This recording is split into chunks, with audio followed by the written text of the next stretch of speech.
So in this video, I'm going to be talking about are real estate buyers in Vancouver making a mistake, possibly by not buying right now? Where does Vancouver real estate's valuation currently sit? And maybe why you might want to maybe buy right now. And if you'd like to chat, you are welcome to use the link in my description down there. It's the first link, and you can book yourself right in my calendar for a time to chat. Now, I myself just got a accepted offer on a detached home with a lot of character in East Abbotsford.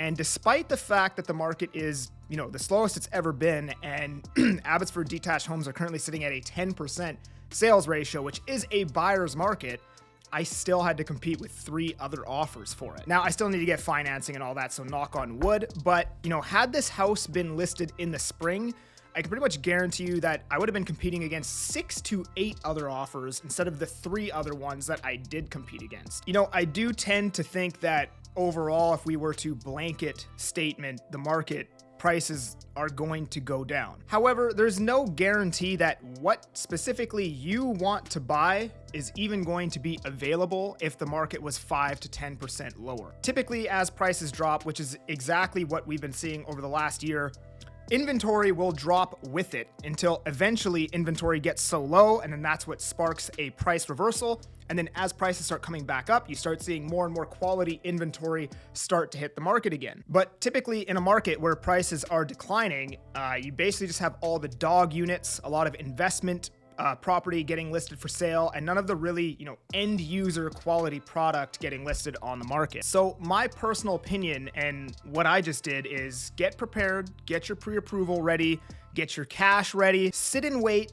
And if that home that you love comes up, listen, all I'm saying is that there's no guarantee that the property you want is going to be available at a lower price in the future. I think it's safe to say that prices will be lower, but is the property that you want going to be available when the prices are lower is the question. Not only that, if the property that you like comes up at a lower price later on, there's no guarantee that there won't be an injection of demand at that point in the market where prices are lower because prices are lower.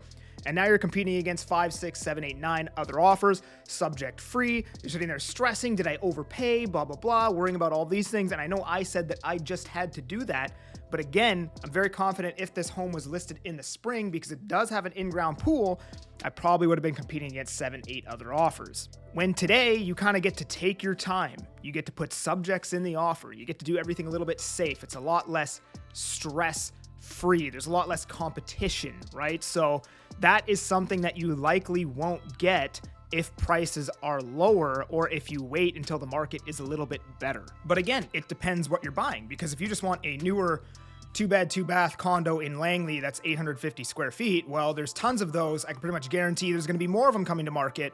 But if you want, a gorgeous duplex style corner unit, 2-story townhome with a double car garage, fully renovated with 12-foot ceilings, blah, blah, blah, there's probably not going to be a whole lot of those. If you want, a detached home on an 8,000 square foot lot with exposed wooden beams, open concept kitchen, fully renovated, etc., you see where I'm going with this.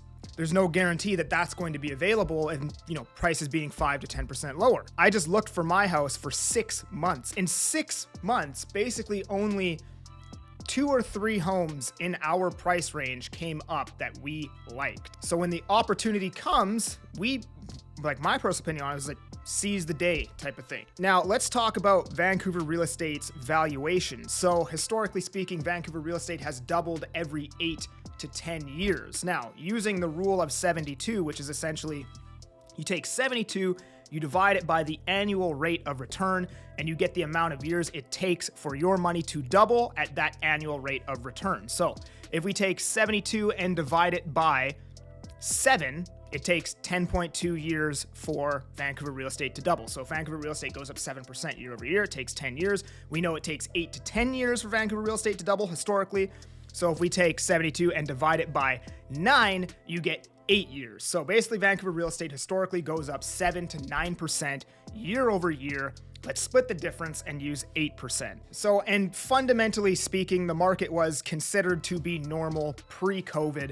Now, my opinion, Vancouver real estate hasn't been a fundamental place to invest money for like 30 years, but On a wide scale, it was considered to be a normal real estate market pretty much right up until COVID. So we're going to use that as a reference point. So January 2020, we were trading at 914,000 on aggregate. So that means all property types like condos, townhomes, detached, in all areas of Greater Vancouver combined. And today we are at 1.203 million. Now, if you take 914,000 and times it by 1.08, which is 8%, 4 times, because that's 4 years, basically almost 4 years now, you will get 1.243 million. So what this would suggest is that on aggregate pricing, right, we are undervalued by about $40,000 following the basic historical trend line that Vancouver real estate likes to follow. And this is typically how markets work, right? There's 2 ways a market can correct, either by time or price. So as an example, let's say the S&P goes up 10% year over year historically. That is the historical rate of return in the S&P 500. If it goes up 50% in 1 year, it's safe to say that if all things stayed the same, we are 40% overvalued. So there's 2 ways the market can correct. Either we can come down 30% next year, and then over 2 years, it averages out to a 10% year over year annual rate of return. Or the market can literally stay flat for the next 4 years, and then after 5 years, it will average out to a 10% year over year return. Not exactly, because there's compounding and blah, blah, blah, but I'm just keeping things simple to explain this concept to you guys. Well, right now we are below that trend line of 8% average annual returns in Vancouver real estate. Now, obviously everything is much more expensive. Interest rates, gas, whatever, everything is more expensive. So there's more variables than just like, what is the price, right? It's the same thing with the stock market. You have to look at earnings and stuff like that. But food for thought. Hope you guys enjoyed this video. Don't forget to subscribe. I'm that Agent Kelly. I'm making moves to move you. Peace.